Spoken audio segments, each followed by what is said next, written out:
মিলাদের মধ্যে দাঁড়িয়ে যে আমরা সালাতুস সালাম পাঠ করি, দাঁড়িয়ে ইয়া নবী সালামু আলাইকা, ইয়া রাসূল সালামু আলাইকা, ইয়া হাবিব সালামু আলাইকা, যেটা কিয়াম অবস্থায়, মিলাদের মধ্যে কিয়াম অবস্থায় দাঁড়িয়ে যে সালাতুস সালামটা আমরা পাঠ করি, এটা নিয়ে ফতোয়াবাজি চলছে।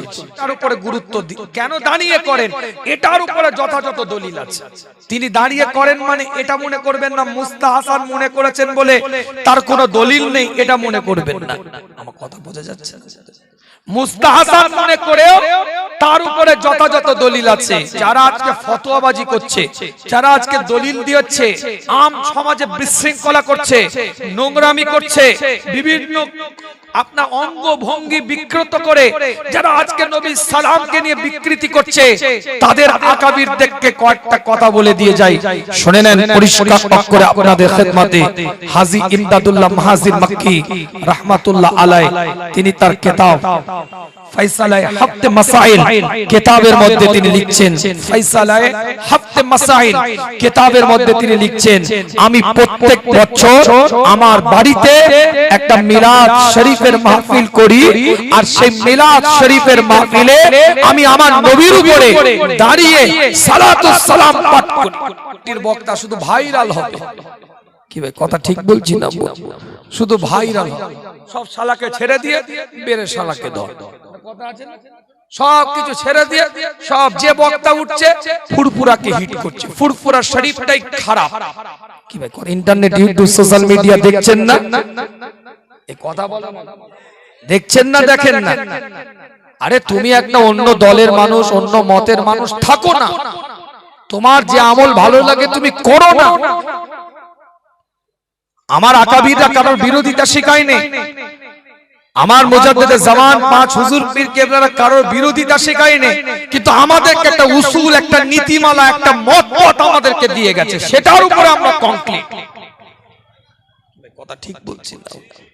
এই যে কিতাবটা নিয়ে ঘুরছি, আজকে দেখছিলাম মেজলা হুজুর পীর কেবলা রাহমাতুল্লাহ আলাইহি, মুফতি আযম আলা হাযরত মেজলা হুজুর পীর কেবলা রাহমাতুল্লাহ আলাইহি মতভেদী মাসলার মীমাংসা বলে একটা কিতাব লিখে গেছে। এটা চটি কিতাব, মতভেদী মাসলা সমূহের মীমাংসা, এটা চটি কিতাব। এই কিতাবের শুরুতে এত সুন্দরভাবে কথাগুলো লিখছেন, অবাক হয়ে যায়। আর আমার আকাবিররা উদারতার আকাবির ছিল, আমার আকাবিরদের কলিজাটা এতটা চওড়া ছিল, আমার আকাবিরদের নীতিমালা কলিজাটা এতটা চওড়া ছিল। কি কথা লিখছেন!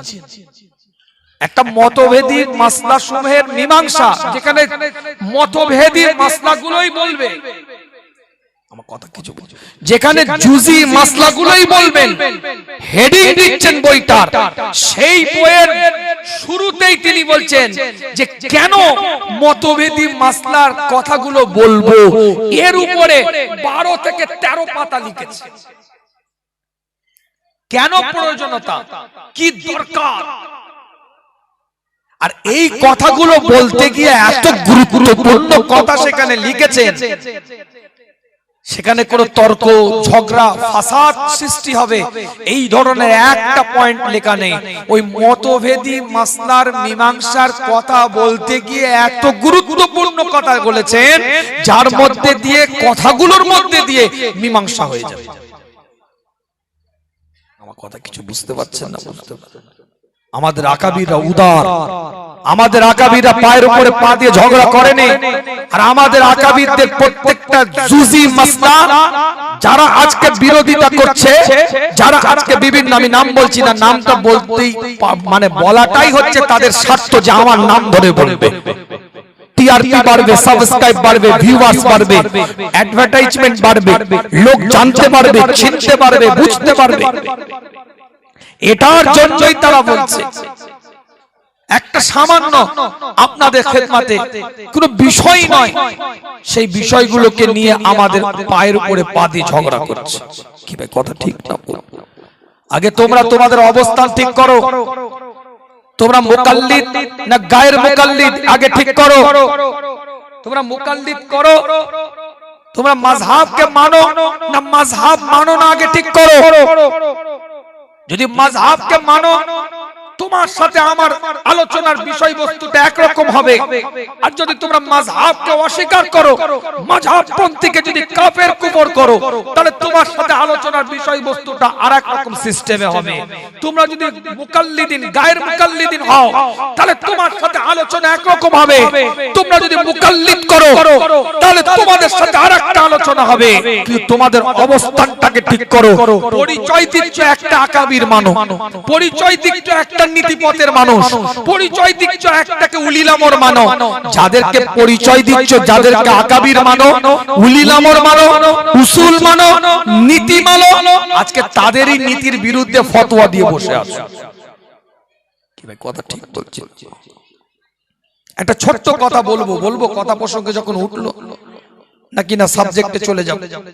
যেটা বলবেন একটু টাচ দিয়ে যাব কথাটা, বিষয়বস্তুর বাইরেও, কিন্তু তারপরেও বলতে বাধ্য হচ্ছি আপনাদের খেদমতে কথাটা। এই জায়গায় আজকে একটা প্রসঙ্গ নিয়ে বিরাট আমাদের আলোচনা হচ্ছে। সেটা কি? মিলাদের মধ্যে দাঁড়িয়ে যে আমরা সালাতুস সালাম পাঠ করি, দাঁড়িয়ে ইয়া নবী সালামু আলাইকা, ইয়া রাসূল সালামু আলাইকা, ইয়া হাবিব সালামু আলাইকা, যেটা কিয়াম অবস্থায়, মিলাদের মধ্যে কিয়াম অবস্থায় দাঁড়িয়ে যে সালাতুস সালামটা আমরা পাঠ করি, এটা নিয়ে ফতোয়াবাজি চলছে। দেখেন, মিলাদ অস্বীকার করলে তো অনেক দূর পর্যন্ত ফতোয়া চলে যাবে। নবীর সালাম দরুদ অস্বীকার করলে তো অনেক দূর পর্যন্ত ফতোয়া চলে যাবে। কিন্তু এই জায়গায় যেটা আলোচনা, যে আমার মুজাদ্দেদে জামানের ওসিয়াতটা কি, তার বক্তব্যটা কি, তিনি এটাকে মুস্তাহাসান বলেছেন। দাঁড়িয়ে বসে এটাকে নিয়ে ফিতনা করতে মানা করেছেন, ইখতিলাফ করতে মানা করেছেন। তিনি বলছেন আমি দাঁড়িয়ে করি, আমার মুরিদ ভক্ত ভালোবাসার মানুষেরাও দাঁড়িয়ে পড়ে, এটা মুস্তাহাসান জায়েজ। এটুকুন বলে তিনি ছেড়ে দিয়েছেন, কোন ফতোয়াবাজিতে যান না। হ্যাঁ, কিন্তু কেন দাঁড়িয়ে করেন এটার উপরে গুরুত্ব দিন। কেন দাঁড়িয়ে করেন এটার উপরে যথাযথ দলিল আছে। তিনি দাঁড়িয়ে করেন মানে এটা মনে করবেন না মুস্তাহাসান মনে করেছেন বলে তার কোনো দলিল নেই, এটা মনে করবেন না। আমার কথা বোঝা যাচ্ছে? মুস্তাহাসান মনে করেও তার উপরে যথাযথ দলিল আছে। এখন আমার আকাবিররা তো বলে গেছেন আমরা করব, কিন্তু যারা আজকে ফতোয়াবাজি করছে, যারা আজকে দলিল দিচ্ছে, আম সমাজে বিশৃঙ্খলা করছে, নোংরামি করছে, বিভিন্ন আপনার অঙ্গ ভঙ্গি বিকৃত করে যারা আজকে নবীর সালামকে নিয়ে বিকৃতি করছে, তাদের আকাবিরদেরকে কয়েকটা কথা বলে দিয়ে যাই, শুনে নেন পরিষ্কার করে আপনাদের খেদমতে। হাজী ইমদাদুল্লাহ মাহাজির মক্কি রাহমাতুল্লাহ আলাইহি, তিনি তার কিতাব ফায়সালায়ে হাফতে মাসাইল কিতাবের মধ্যে তিনি লিখছেন, ফায়সালায়ে হাফতে মাসাইল কিতাবের মধ্যে তিনি লিখছেন, আমি প্রত্যেক বছর আমার বাড়িতে একটা মিলাদ শরীফের মাহফিল করি, আর সেই মিলাদ শরীফের মাহফিলে আমি আমার নবীর উপরে দাঁড়িয়ে সালাতুস সালাম পাঠ করি। আর দাঁড়িয়ে সালাতুস সালাম পাঠ করে আমার মনের মধ্যে একটা প্রশান্ত হয়, আমার মনে একটা তাসাল্লি, সান্ত্বনা আসে। শিফাউস সুদূর, শিফাউস সুদূর হযরতে মাওলানা ফয়জুল হাসান হাসানপুরি, তিনি তার কিতাব 10 নম্বর পৃষ্ঠায় লিখছে, শিফাউস সুদূর কিতাবের মধ্যে তিনি বলছেন, যে ব্যক্তি মিলাদের কোন মাহফিলে গেল, যে ব্যক্তি মিলাদের কোন মাহফিলে গেল, সেখানে যদি সবাই দাঁড়িয়ে নবীর উপরে সালাম দেয়, তার উচিত হবে সেও যেন তাদের সাথে দাঁড়িয়ে মুস্তাফাকে সালাতুস সালাম পাঠ। কে বলছে? তাদের কিতাবের বই, তাদের আকাবিরদের লেখা ফয়জুল হাসান সাহারানপুরি শিফাউস সুদূর কিতাবের মধ্যে লিখছে। একাধিক কিতাব, কটা দলিল দেব, আলোচনা পড়ে আছে। ইবনে হিব্বানের হাদিস নিয়ে এসেছেন, কিতাব খুলে দেখেন, হযরতে মাওলানা হুসাইন আহমদ মাদানী রাহমাতুল্লাহ আলাইহি মাকতুবাতে শাইখুল ইসলাম প্রথম খণ্ড 230 নম্বর পৃষ্ঠায় তিনি দুটো হাদিস নিয়ে এসে সেই কিতাবের মধ্যে এবং ইবনে হিব্বানের হাদিসের টিকা থেকে উদ্ধৃতি নিয়ে এসে নবীর উপরে সালাম পড়ার ফজিলত বর্ণনা করেছেন এবং দাঁড়িয়ে পড়ার গুরুত্ব তিনি ওই জায়গায় লিখেছেন। আহমদ আপনার কি বলে মাওলানা হুসাইন আহমদ মাদানী মাকতুবাতে শাইখুল ইসলাম প্রথম খণ্ড 230 নম্বর পৃষ্ঠা। হুসাইন মাদানী রাহমাতুল্লাহ আলাইহি দেওবন্দের একটা বড় ধরনের আলেম ছিলেন এবং পৃথিবীতে এমন কোন মানুষ নেই যে ওই ব্যক্তিটাকে চেনে। তিনি দুটো হাদিসের উদ্ধৃতি নিয়ে এসে ওই কিতাবের মধ্যে নবীর উপরে সালাম পড়ার গুরুত্ব বলেছে এবং দাঁড়ানোটাকে বৈধতা মান্যতা দিয়েছে। আর বলবো না ছেড়ে দেব? আশরাফ আলী থানভী রাহমাতুল্লাহ আলাইহি তিনি তার লিখিত কিতাব ইমদাদুল মুশতাক 88 নম্বর পৃষ্ঠার মধ্যে তিনি লিখছেন, বিস্তারিত আমি বলবো না, খুব সংক্ষেপে আপনাদের কাছ থেকে বলে বিদায় নেব। এবং আশরাফ আলী থানভী রাহমাতুল্লাহ আলাইহি তিনি তার কিতাব পরিষ্কার করে লিখছেন, সেখানে একাধিক জায়গায় পরিষ্কার করে তিনি তার উক্তি করে দিয়ে চলে গেছেন যে নবীর উপরে সালাতুস সালাম পাঠ করার ব্যাপারে, মুস্তাফার উপরে দরুদ ও সালাম পাঠ করার ব্যাপারে স্পষ্ট বক্তব্য তিনি দিয়ে গেছেন। এবং হাজী ইমদাদুল্লাহ মাহাজির মাক্কি রাহমাতুল্লাহ আলাইহি যিনি তার কিতাবের মধ্যে নবীর উপরে দরুদ পড়ার ব্যাপারে, দাঁড়িয়ে সালাতুস সালাম পাঠ করার ব্যাপারে স্পষ্ট করেছেন, তিনি রশিদ আহমদ গঙ্গোহী রাহমাতুল্লাহ আলাইহি এবং আশরাফ আলী থানভী রাহমাতুল্লাহ আলাইহি দুজনেরই পীর ছিলেন এবং দুজনের তানার সোহবতে এসে জীবন তৈরি করেছেন। জোরে বলেন। পরিষ্কার তার কিতাব একাধিক জায়গায় লিপিবদ্ধ আছে, আমি বিস্তারিত জায়গায় যাব না কারণ সময় লাগবে। দাদাজান হুজুর পীর কেবলা খুব সুন্দরভাবে লিখে গিয়েছেন তার কিতাবের মধ্যে। হোসেন আহমদ মাদানী রাহমাতুল্লাহ আলাইহি সিহাবুস সিকাব কিতাবের মধ্যে 65 নম্বর পৃষ্ঠায় ইয়া রাসূলুল্লাহ বলে শব্দ দিয়ে রাসূলকে যদি ডাকা হয় কোনো অসুবিধা নাই, তিনি তার কিতাবের মধ্যে পরিষ্কার উল্লেখ করে দিয়ে গেছেন। এবং হাজী ইমদাদুল্লাহ মাহাজির মাক্কি রাহমাতুল্লাহ আলাইহি তিনি তার কিতাব মালফুজাতে ইমদাদুল মুস্তাক কিতাবের মধ্যে পরিষ্কার করে থানভী রাহমাতুল্লাহ আলাইহি 59 নম্বর পৃষ্ঠায় লিখছেন, হযরতে হাজী ইমদাদুল্লাহ মাহাজির মাক্কি রাহমাতুল্লাহ আলাইহি মালফুজাতে ইমদাদুল মুস্তাকের কিতাবের মধ্যে লিখেছেন একাধিক জায়গায় যে আমার রাসূলের উপরে সালাতুস সালাম ইয়া নবী সালামু আলাইকা বলা দাঁড়িয়ে দেওয়া যাবে, এতে কোনো অসুবিধা নাই। আমার মুজাদ্দিদ জামানা বলছে দাঁড়িয়ে দেওয়া যাবে, এতে কোনো অসুবিধা নাই, এটা মুস্তাহাসান। তাহলে বিতর্ক কারা লাগাচ্ছে? তোমরা না আমরা? তোমরা তো তোমাদের আকাবিরকে মানো না।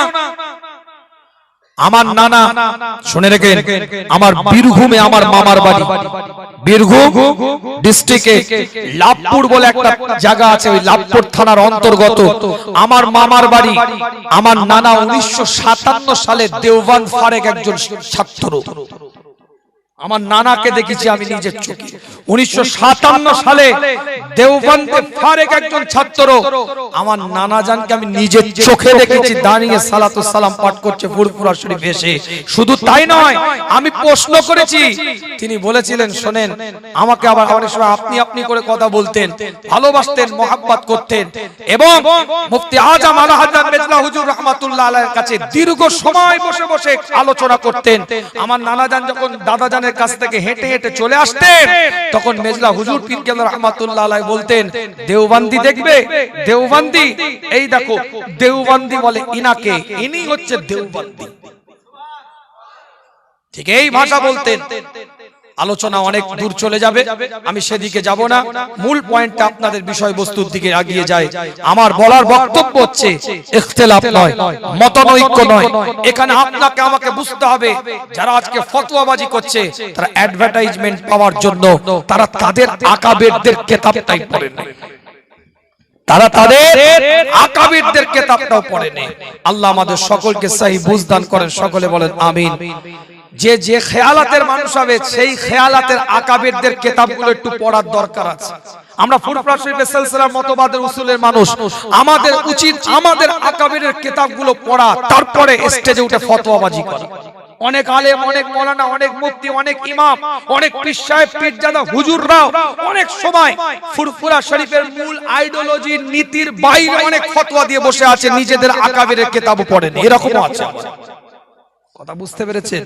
আমাদের উচিত আমাদের আকাবিরের কিতাবগুলো পড়া, তাদের উচিত তাদের আকাবিরের কিতাবগুলো পড়া।